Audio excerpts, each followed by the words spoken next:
Okay, तो सबसे पहले I am really very sorry कि आपको एक वीडियो 3 इंटरवल्स में मिल रही है। Actually I was not aware कि स्टोरेज ख़त्म हो गई है, तो अभी मैंने स्टोरेज क्लियर करके वापस वीडियो की तरफ में आया हूँ। तो नो प्रॉब्लम, ये टॉपिक थोड़ा सा लेंथी भी है, तो आपको 3 पोर्शंस में मिल रहा है।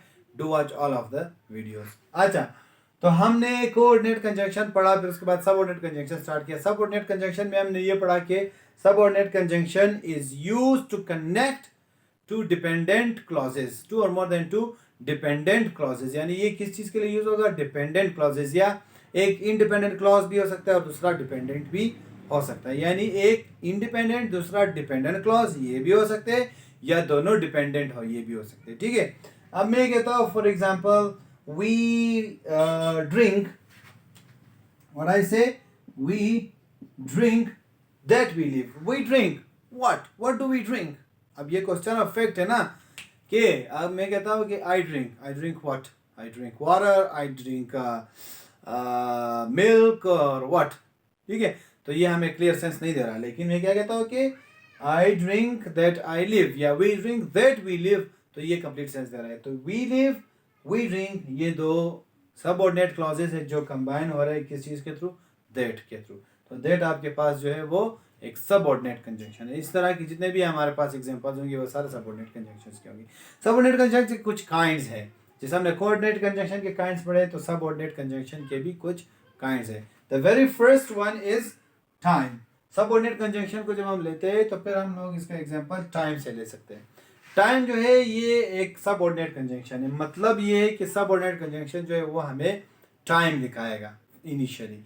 इसका सबसे अच्छा एग्जांपल मैंने आपको बोर्ड पे लिख के दिया है, that is then I will come to school, then I will teach you people. अब ये देन जो है ये हमें टाइम दिखा रहा है। कुछ लोग इसको एडवर्ब कहते हैं, ऑफ कोर्स ये है तो एडवर्ब, लेकिन यहाँ पे ऐसा कंजंक्शन काम कर रहा है, इसको कंजंक्टिव एडवर्ब भी कहा जाता है। ठीक है, तो ये हमारे पास इसका एक एग्जांपल है। आफ्टर दैट इसका एक एग्जांपल आ सकता है, ये भी तो हमें टाइम दिखा रहा है। ठीक है, when I reach, after that we will talk to each other. ठीक है, तो ये हमारे पास एक कंजंक्शन है जो टाइम दिखा रहा है। व्हेन भी हो सकता है, वो भी हमें टाइम दिखा सकता है। ठीक है, नेक्स्ट हमारे पास है purpose, subordinate conjunction of purpose. इसका मतलब क्या है कि एम दिखाए, कोई ऐसा कंजंक्शन जो हमें एम दिखाए, जो हमें पर्पस दिखाए किसी चीज़ का, तो उसे हम लोग बेसिकली कहते हैं सबऑर्डिनेट कंजंक्शन ऑफ पर्पस। इसका एग्जांपल मैंने आपके सामने लिखा है, एक फॉर है, FOR फॉर है, दूसरा मैंने लिखा है सो दैट। ठीक है, I have studied a lot for I will qualify exam. What is the purpose of my study? To qualify exam.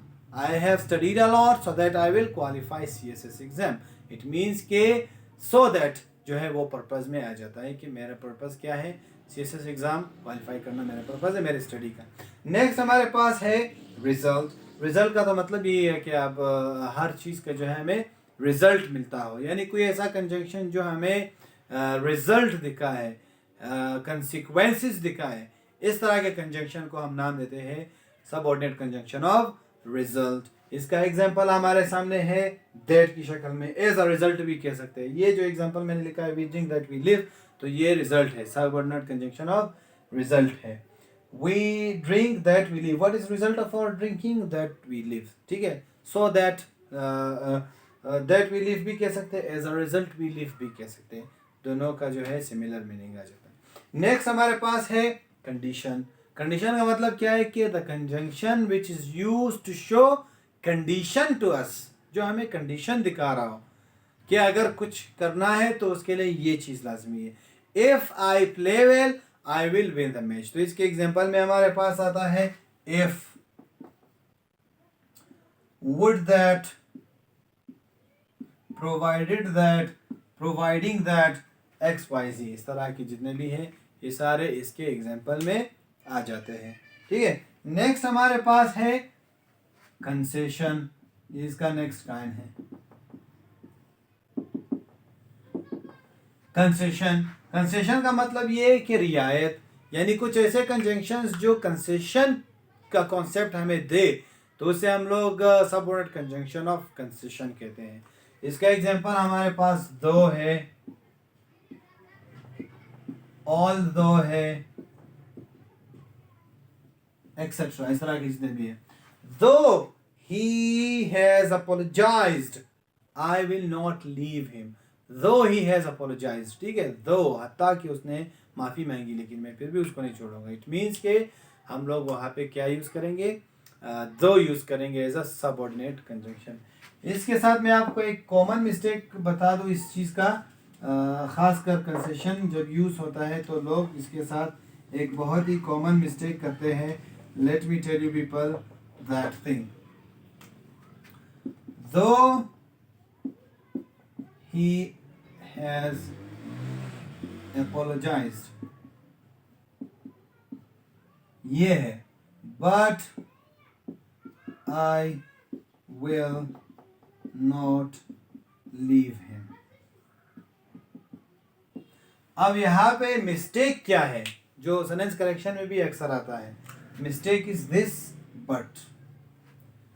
याद रहे जब आप एक सेंटेंस को लिखने के लिए जब सबऑर्डिनेट कंजंक्शन लगाएंगे तो फिर आप दोबारा कोऑर्डिनेट कंजंक्शन उसी सेंटेंस में नहीं लगा सकते। जब आपने सबऑर्डिनेट कंजंक्शन लगाया तो यहाँ से लेकर यहाँ तक ये पूरा एक ही जुमला हो गया, इसको हम कम्प्लेक्स सेंटेंस कहते हैं। अगर आपने सेंटेंस स्ट्रक्चर की वीडियो देखी है तो आपको इजीली ये समझ आ जाएगा। इसको हम लोग बोलते हैं कम्प्लेक्स सेंटेंस। तो यहाँ पे जब हम बट लगाएंगे so it will be wrong, completely wrong, लेकिन हमारे यहाँ ये बहुत ही कॉमन प्रैक्टिस है, लोग इसको लगाते हैं। सिंपल ये है कि आपने बट नहीं लगाना, you have to write only comma, just put a comma.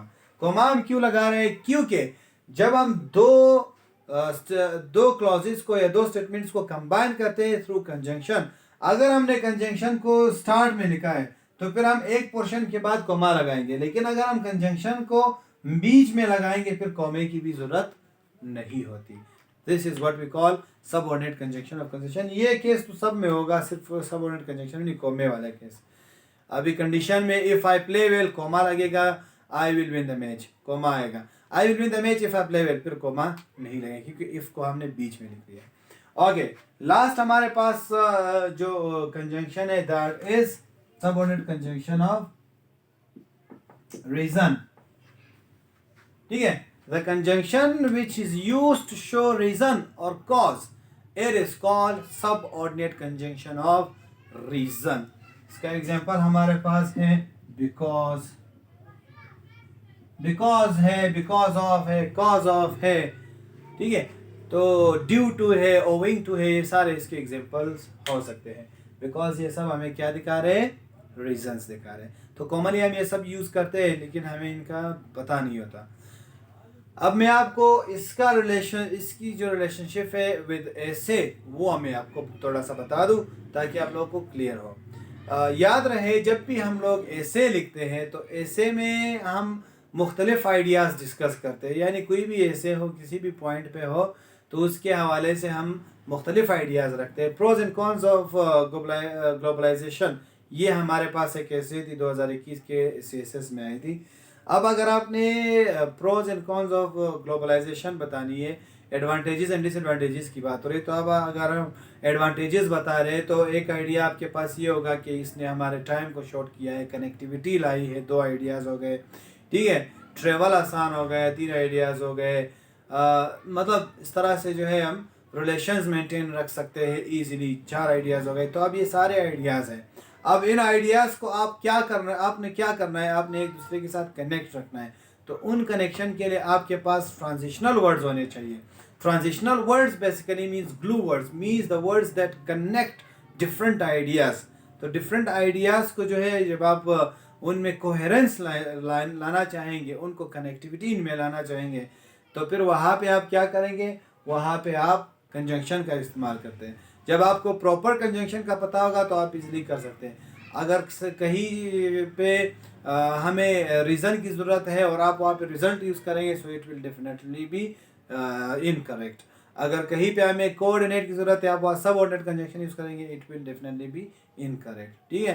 तो इस वजह से जो है हमें कंजंक्शन फोकस करना चाहिए ऐसे राइटिंग के लिए। प्रेसियर राइटिंग में बहुत सारी जगहों पे आपको कंजंक्शन जो है वो ओमिट करने होते हैं, तो आपको अगर पता हो तो आप ओमिट कर सकते हैं।